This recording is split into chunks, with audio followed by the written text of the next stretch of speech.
Started here. The numbers are fluctuating depending on the news source, but there are anywhere from 18 to 28 people dead in a terrorist slaughter at the Karachi airport in Pakistan.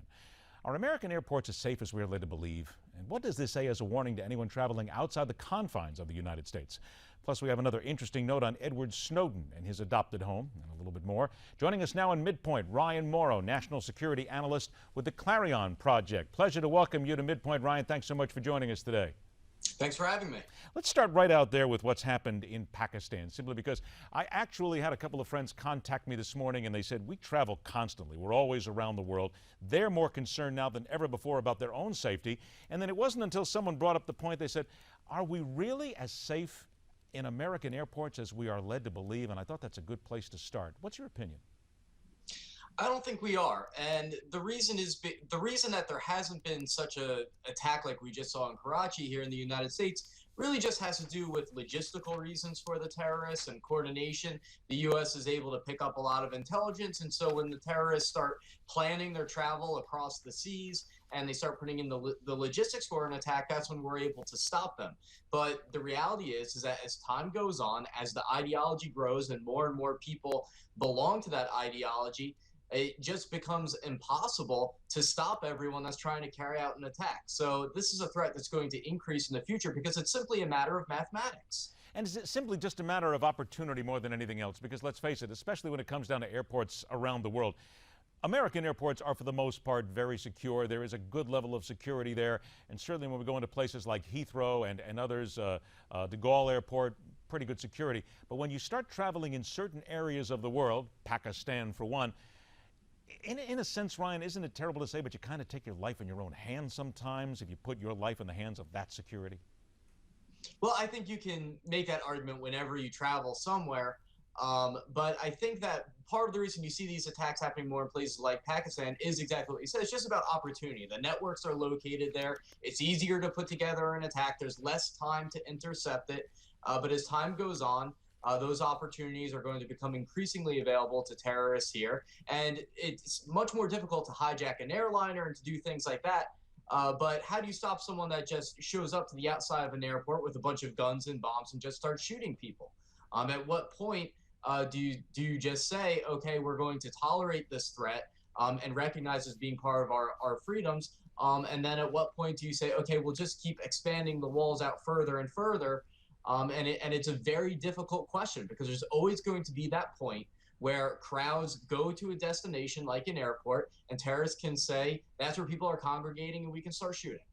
Here's something else. Let's go ahead and turn to what's happening right now on our southern borders right now and the massive influx of immigrants, mostly children, that are pouring across the border right now.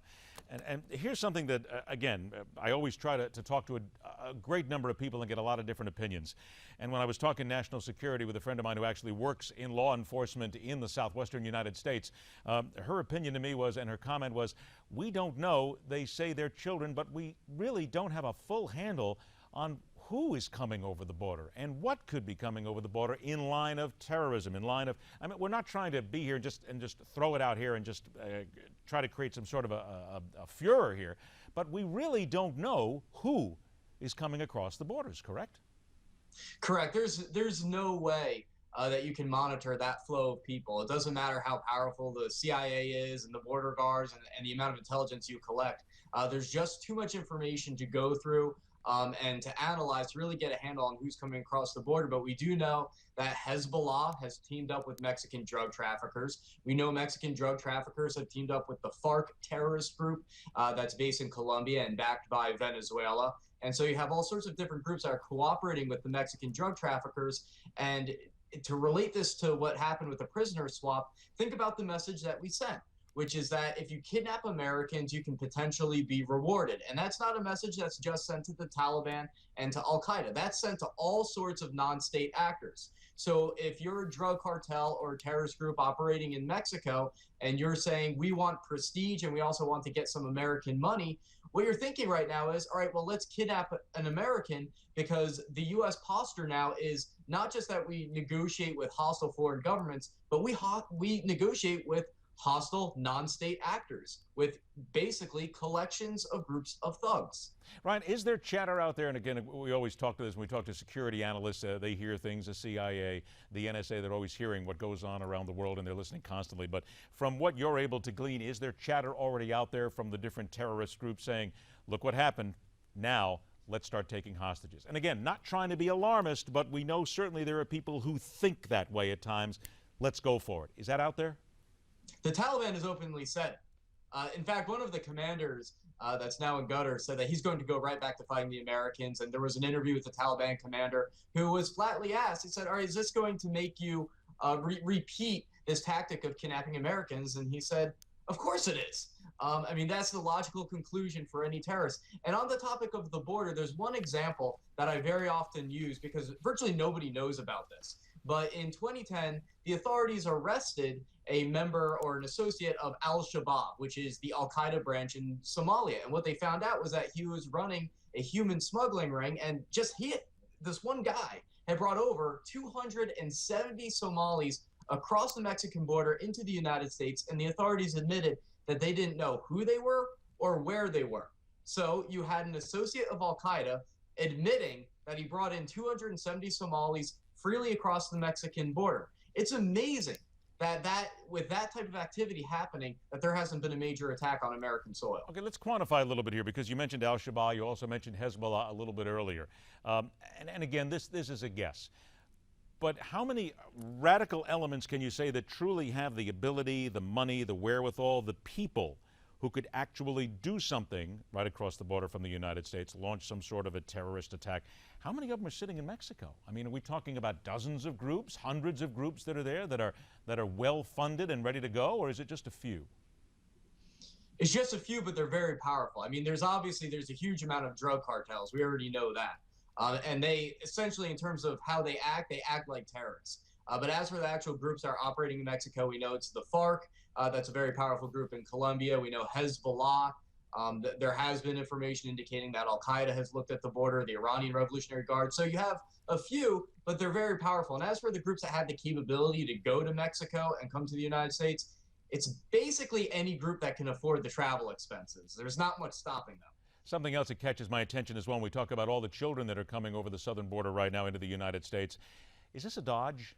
I mean, could this quite frankly be something that the terrorists are using to say, here's where we have thousands coming here, but we're going to sneak a couple more in here just to kind of help overload the system? You wouldn't be surprised if that's happening, would you? I wouldn't be surprised if that's the front that they use. They use all sorts of fronts. They use humanitarian charities as fronts. They use all sorts of different nonprofits as fronts. That's just another opportunity for them to use, and they always disguise their efforts. Wherever there's a vulnerability that exists, they'll take on whatever reason it is for them to get into the United States or get to their target. And so when you hear of what sounds like legitimate excuses to get into the United States, you always have to say, well, someone with a criminal or terrorist mentality is going to say, all right, well, how can I infiltrate that process? All right, Ryan, let's get your opinion on this story because I have to tell you that when I saw the headline, I just had to chuckle a little bit. Ex-KGB major. The Russians tricked Snowden into going to Moscow. Sorry, but I had to laugh a little bit when I saw it. Does that really surprise anybody? Oh, not really. Basically, what the ex-KGB officer is saying is that the Russians said to Edward Snowden, okay, you can come to Moscow and you'll be safe here. And they knew that they were going to then have a confrontation with the United States that resulted in the U.S. canceling his visa, and then he'd have nowhere to go, and then he would be at the mercy of the Russians. That's a standard intelligence practice. It's a way of recruiting informants. And frankly, it's something that Edward Snowden should have seen coming. There's something here, and there's one of the KGB generals that is quoted. He says, the Russians are very pleased with the gifts Edward Snowden has given them. He's busy doing something. He is not just idling his way through life. Are you falling for that and saying that indeed there's a whole lot more going on than what we're led to believe? Sure, because he's took a lot of intelligence that's not just related to the programs that he has exposed. We know from all sorts of officials that he just basically took everything he could get his hands on. And why would he go to that risk? Why would he just take everything? And that's obviously something that the Russians would want. And what are the Russians getting out of hosting him? Obviously, they're getting something. So I'm very skeptical of Edward Snowden when he says, oh, I basically vetted all of this information to make sure I'm not harming the security of the U.S. I'm just acting as a civil libertarian. You're being hosted by the Russians. And frankly, Edward Snowden is also known to exaggerate and be deceitful, because while there may be some credible outrage over what he's revealed, there have been times where he has exaggerated what he's revealed. He's made it sound like Americans are having their phone conversations recorded left and right. I remember he once said that if he had wanted to, he could have personally hacked into President Obama's email account. Nobody really believes that. Exaggeration and lies. Stunning. I never would have thought it. Ryan, we got to cut it short there. We're out of time, but we will come back and do this again. I thank you so much for joining us here on Midpoint, my friend. Thank you. All right, there's a whole lot more to talk about with Mr. Snowden. When we return, Ben Carson, the Koch brothers, John Wayne. I like putting that in there. What's new in Newsmax magazine for June? You stay with us as Midpoint continues.